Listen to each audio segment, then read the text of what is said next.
जिले की हलचल। आकाशवाणी लखनऊ से प्रस्तुत है जिले की हलचल। आज सुनिए संभल और आजमगढ़ जिलों की हलचल। पहले सुनते हैं संभल जिले की हलचल। आलेख और स्वर है अरुण कुमार का।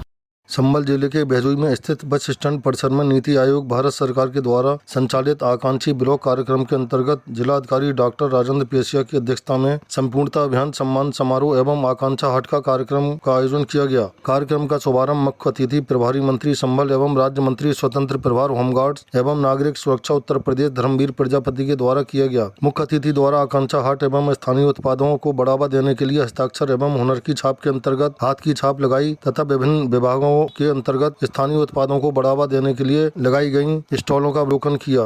जिलाधिकारी राजेंद्र पेशिया ने कहा कि प्रधानमंत्री द्वारा 2018 में आकांक्षात्मक जनपद कार्यक्रम शुरू किया गया। उसी से प्रेरणा लेकर उत्तर प्रदेश आकांक्षात्मक ब्लॉक कार्यक्रम प्रारंभ हुआ तथा भारत सरकार द्वारा पूरे प्रदेश में आकांक्षात्मक ब्लॉक कार्यक्रम लागू किया गया। उसी में हमारे जनपद ने 6 इंडिकेटर्स में संपूर्णता अभियान में सिल्वर मेडल प्राप्त किया तथा 6 इंडिकेटर्स में से 5 में संतृप्तता पूरी की। मुख्य अतिथि राज्य मंत्री धर्मवीर प्रजापति ने कार्यक्रम को संबोधित करते हुए कहा कि आकांक्षा हाट हमारे प्रधानमंत्री एवं मुख्यमंत्री की दूरगामी सोच का परिणाम है। उन्होंने कहा कि हमें स्वदेशी उत्पादों को बढ़ावा देने के लिए कार्य करना चाहिए तथा आकांक्षा हाट से स्वदेशी उत्पादों का क्रय कर समूह की दीदियों का मनोबल बढ़ाना चाहिए। कार्यक्रम के अंतर्गत जनपद में आकांक्षात्मक ब्लॉक के अंतर्गत उत्कृष्ट कार्य करने वाले अधिकारियों एवं कर्मचारियों को मंत्री द्वारा मेडल एवं प्रशस्ति पत्र देकर सम्मानित किया गया। पूरे भारत में छोटी काशी के रूप में पहचान बनाने वाली चंदौसी नगरी में प्रतिवर्ष लगने वाले गणेश चौथ मेले को लेकर जिलाधिकारी डॉक्टर राजेंद्र पेशिया एवं पुलिस अधीक्षक कृष्ण कुमार बिश्नोई की अध्यक्षता में तैयारियों के संबंध में मेला कमेटी के साथ संयुक्त वार्षिक बैठक का आयोजन किया गया। मेले का आयोजन 25 अगस्त से लेकर 14 सितंबर तक किया जाएगा। उप जिलाधिकारी चंदौसी द्वारा मेला से संबंधित बिंदुओं के विषय में जिलाधिकारी को अवगत कराया गया। जिलाधिकारी ने मेला कमेटी के सदस्यों से अपील करते हुए कहा कि लोगों को गणेश मूर्ति विसर्जन के अंतर्गत मिट्टी या गोबर से तैयार मूर्ति ही विसर्जित करने के लिए जागरूक करें। उन्होंने अग्निशमन एवं यातायात व्यवस्था को सही से व्यवस्थाएं पूर्ण करने को कहा।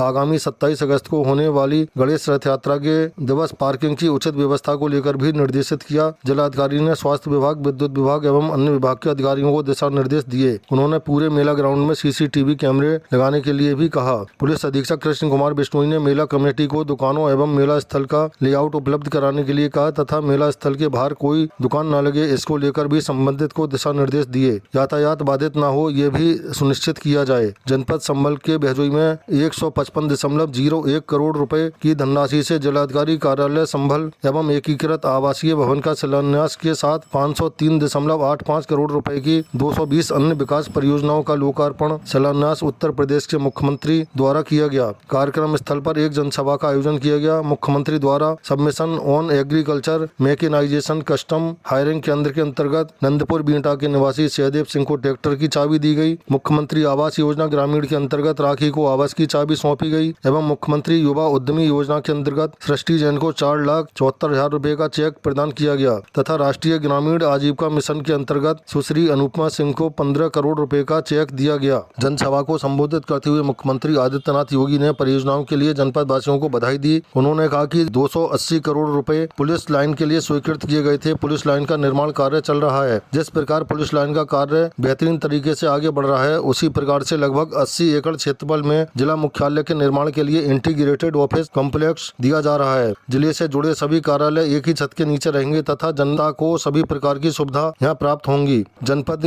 दूरी कम करने के लिए इसको 4 लेन की कनेक्टिविटी से भी जोड़ा जाएगा। मुख्यमंत्री ने कहा कि संभल के प्राचीन 68 तीर्थ एवं 19 महाकूपों एवं परिक्रमा मार्ग के पुनरुद्धार का कार्य डबल इंजन की सरकार के द्वारा कराया जाएगा। ये हमारा दायित्व एवं नैतिक कर्तव्य भी है क्योंकि विकास तभी सार्थक होता है जब वह विरासत के साथ जुड़ता है। उन्होंने कहा कि विरासत को विस्मृत करके कोई भी समाज आगे नहीं बढ़ सकता। मुख्यमंत्री आदित्यनाथ योगी ने भाजपा सरकार द्वारा चलाई जा रही विभिन्न कल्याणकारी योजनाओं के बारे में जानकारी दी। राष्ट्रीय कृमि मुक्ति दिवस के अवसर पर संभल जिले के PM श्री विद्यालय रायपुर कला विकास क्षेत्र भैजोई में जिलाधिकारी डॉक्टर राजेंद्र पेशिया द्वारा कृमि मुक्ति हेतु बच्चों को कृमि मुक्ति की गोली एल्बेंडाजोल खिलाकर शुभारंभ किया गया। विद्यालय परिसर में उपस्थित बच्चों को कृमि संक्रमण से बचाव व साफ सफाई हेतु नाखून एवं साफ और छोटे रखने, फल सब्जी को धोकर खाने, नियमित रूप से नहाने व साफ सफाई के लिए प्रेरित किया। मुख्य चिकित्सा अधिकारी डॉक्टर तरुण पाठक द्वारा उपस्थित बच्चों से संवाद के समय सदैव स्वच्छ पेयजल पीने एवं घर तथा उसके आसपास में साफ सफाई का विशेष ध्यान रखने के लिए कहा गया। जनपद संभल में रक्षाबंधन का त्योहार बड़े ही हर्षोल्लास के साथ मनाया गया। बहनों ने भाइयों के हाथ की कलाई पर राखी बांधी और लंबी उम्र की कामना की। वहीं भाइयों ने भी बहनों की रक्षा करने का संकल्प लिया। वहीं दूसरी ओर भेजू स्थित कलेक्ट्रेट परिसर में राष्ट्रीय ग्रामीण आजीविका मिशन के अंतर्गत स्वयं सहायता समूह नई किरण, स्वयं सहायता समूह जैरो यातनगर विकासखंड बनिया खेड़ा एवं संजीवन स्वयं सहायता समूह जैरो यातनगर विकासखंड बनिया खेड़ा द्वारा 9 अगस्त को रक्षाबंधन पर्व एवं हर घर तिरंगा अभियान के अंतर्गत स्टॉल लगाई गयी। जिलाधिकारी ने स्टॉल का अवलोकन किया। जिलाधिकारी ने कहा कि स्वयं सहायता समूह की दीदियां छोटे छोटे उत्पाद तैयार कर अपनी आर्थिक स्थिति को मजबूत कर सकती हैं।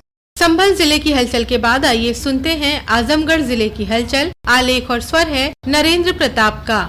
आजमगढ़ जिले में स्वतंत्रता दिवस हर्षोल्लास के साथ मनाया गया। इस अवसर पर कारागार मंत्री दारा सिंह चौहान ने जिले के हरियोद कला केंद्र में झंडारोहण किया। उन्होंने स्वतंत्रता संग्राम सेनानियों और भारत की सुरक्षा में अपना सर्वस्व न्यौछावर करने वाले देश के महान सपूतों को नमन किया। उन्होंने कहा कि प्रधानमंत्री नरेंद्र मोदी और मुख्यमंत्री योगी आदित्यनाथ की प्रेरणा से पूरे देश में हर घर तिरंगा अभियान बड़े ही उत्साह के साथ मनाया गया। जिले के सरकारी तथा गैर सरकारी कार्यालयों की इमारतों, भवनों और शिक्षण संस्थाओं में राष्ट्रीय ध्वज फहराया गया। इस अवसर पर देश की आज़ादी के लिए शहीद होने वाले स्वतंत्रता सेनानियों को याद किया गया। स्कूलों में बच्चों ने देशभक्ति से जुड़े सांस्कृतिक कार्यक्रम पेश कर लोगों में जोश भर दिया। शहरी और ग्रामीण क्षेत्रों की साफ सफाई के साथ ही महापुरुषों के मूर्तियों की सफाई कराई गई। मलिन बस्तियों में विशेष रूप से सफाई कराया गया। आजमगढ़ जिले में शासन के निर्देश पर 2 अगस्त से 15 अगस्त तक 3 चरणों में हर घर तिरंगा कार्यक्रम चलाया गया। हर घर तिरंगा कार्यक्रम के दूसरे चरण 9 से 12 अगस्त में नगर पंचायत निजामाबाद में स्कूली बच्चों के मध्य रंगोली पेंटिंग एवं स्लोगन प्रतियोगिता का आयोजन किया गया। इसके साथ ही सीनियर सेकेंडरी स्कूल के बच्चों की रैली निकाली गई जो कुंवर सिंह उद्यान आजमगढ़ में संपन्न हुई। साथ ही जनपद के खेल विभाग, पुलिस, पीजी कॉलेज के छात्र एवं जनपद वासियों द्वारा शहर क्षेत्र में तिरंगा बाइक रैली निकाली गई।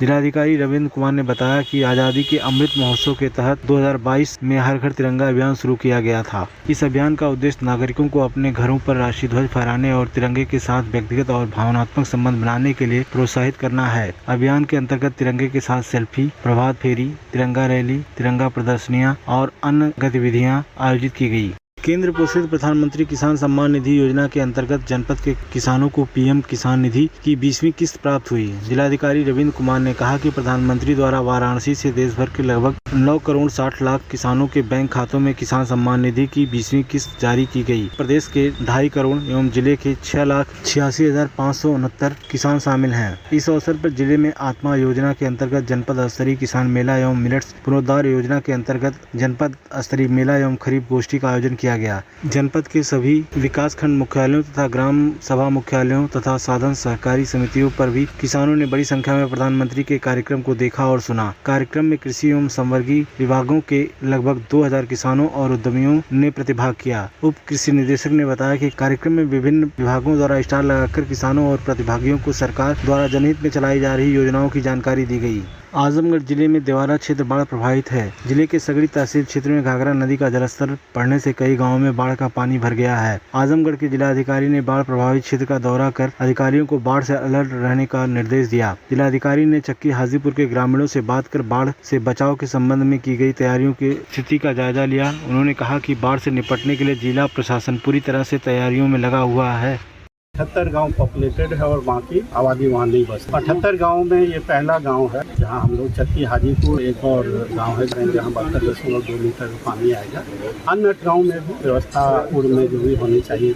जिलाधिकारी ने संबंधित विभागों को निर्देशित किया कि बाढ़ क्षेत्र में सभी आवश्यक व्यवस्थाएं, साफ सफाई, स्वच्छता पर ध्यान दें। उन्होंने कहा कि बाढ़ से प्रभावित होने वाले ग्रामों में एंटी लार्वा का छिड़काव, पंपिंग एवं अन्य कीटनाशक दवाओं का छिड़काव, गांव में दवा का वितरण और पशुओं का टीकाकरण तथा प्रभावित लोगों को सकुशल बाहर निकालने को लेकर किसी प्रकार की लापरवाही नहीं होनी चाहिए। उन्होंने कहा कि बाढ़ को लेकर व्यवस्था पूरी कर ली गई है। जहाँ 10 बाढ़ चौकियां सक्रिय हैं वहीं 14 राहत शिविर तथा 17 सुरक्षा समितियां लगाई गई हैं। उन्होंने कहा कि तहसील स्तर पर 324 नावें हैं जिन्हें अनुबंध के लिए निर्देशित किया गया है। जिलाधिकारी ने सीएमओ को निर्देश दिया कि सभी सीएससी, पीएससी, स्वास्थ्य उपकेंद्रों एवं चिकित्सा शिविर में सभी आवश्यक दवाओं के साथ एंटीवेनम एवं रेबीज के टीके उपलब्ध हों।